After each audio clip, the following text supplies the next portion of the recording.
मला नेहमी येणारा एक प्रश्न म्हणजे, सर मी ना लहानपणापासून मास्टरबेशन करतो, त्याच्यामुळे ना आता माझे केसच जायला लागलेत, मला ताकदच नाहीये, मी खूप अशक्त होतोय.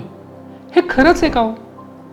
पण खरं सांगू, मास्टरबेशन म्हणजे काय तर स्वतःच्या शरीराला सुख देणं.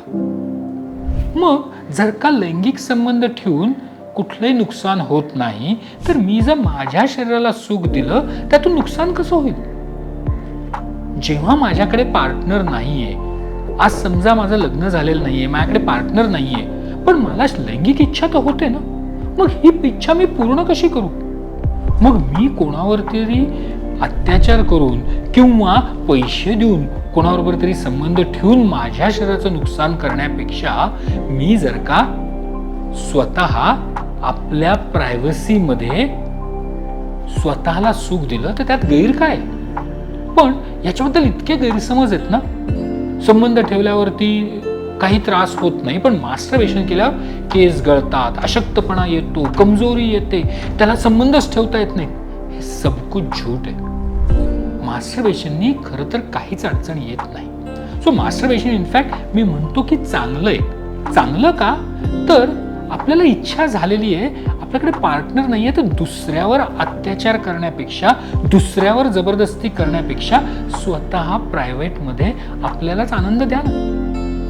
एक दुसरा जो मोठा गैरसमज आहे ना, तो म्हणजे की फक्त पुरुष मास्टरबेट करतात, स्त्रिया करत नाहीत. अरे स्त्रिया आणि पुरुष याच्यामध्ये फरकच नाहीये. दोघांचे डिझायर सेम आहे, दोघांचं सॅटिस्फॅक्शन सेम आहे, दोघांना तेवढीच जोरात इच्छा होते आणि दोन्हीही लिंग आपलं स्वतःचं सेल्फ सॅटिस्फॅक्शन करतात, मास्टरबेट करतात. आणि ही वाईट गोष्ट नाहीये, ह्याच्याने कोणालाही कुठलीच इजा होत नाही. पण या मास्टरबेशन बद्दल एक महत्वाचा मुद्दा आपल्याला लक्षात घ्यायला पाहिजे की ते करायचं केव्हा. तर आज मला वेळ आहे, आज दुपारी मला काही काम नाहीये, छान जेवण झालेलं आहे, झोप येत नाहीये, काहीच काम नाही, मग काय करायचं, चला आता मास्टरबेट करू. हे कारण नाहीये मास्टरबेट करायचं. मास्टरबेट कधी करा की जेव्हा तुम्ही लैंगिक दृष्ट्या उत्तेजित आहात, तुम्हाला खरंच संबंध ठेवायची इच्छा झाली आहे, त्यावेळेला तुम्ही मास्टरबेट करणं याच्यासारखी चांगली गोष्ट नाही. त्याच्याने नक्कीच तुम्हाला आनंद मिळेल, ते जे सेक्शुअल फ्रस्ट्रेशन आहे ते बाहेर येईल. पण जेव्हा आपण टाइमपास म्हणून गरज नसताना उगाचच काहीतरी व्हिडिओज बघून दिवसातून 2दा 4दा 5दा मास्टरबेट करतो, ह्याची गरजच नाहीये. त्याच्याने तुम्हाला आनंद मिळण्यापेक्षा ते एक व्यसन बनतं. जसं सिगरेटचं, तंबाखूचं. का सिगरेट पितो? नाही, प्यायलं नाही तर इच्छा होते, मग ती इच्छा दाबता येत नाही म्हणून मी सिगरेट पितो. सेम गोष्ट मास्टरबेशनची होते.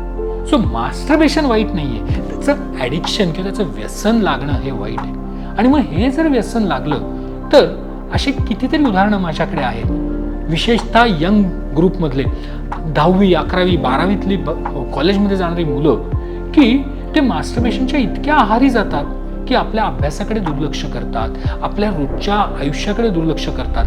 माझ्याकडे मध्ये तर एक ऑफिसमध्ये जाणारा व्यक्ती होता, त्याचा जॉब गेला कारण तो जॉबमध्ये करायचं काम सोडून मास्टरबेट करायचं. मग ही चुकीची गोष्ट आहे. त्यामुळे ही गोष्ट टाळायची असेल तर मास्टरबेशन कधी करायचं, आपल्याला इच्छा जागृत असताना ते करणं हे महत्वाचं आहे. दुसरं एक एक्झॅक्टली ऑपोजिट गोष्ट आहे. बरेच जण ना लग्न झालेलं असतं, पार्टनर असतो, पण मास्टरबेशन करतात.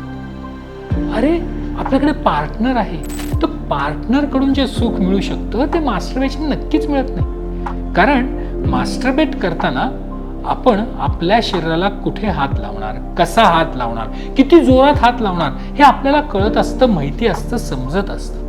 पण आपण जेव्हा आपल्या पार्टनर बरोबर असतो की नाही, तेव्हा आपला पार्टनर आपल्याला कुठे स्पर्श करेल, कसा स्पर्श करेल, किती जोरात, किती प्रेमाने, किती फर्मली, हे आपल्याला कळत नाही. आणि ते न कळण्यामध्ये जो आनंद आहे ना, तो आनंद आपण स्वतः मास्टरबेट करताना कधीच मिळवू शकत नाही.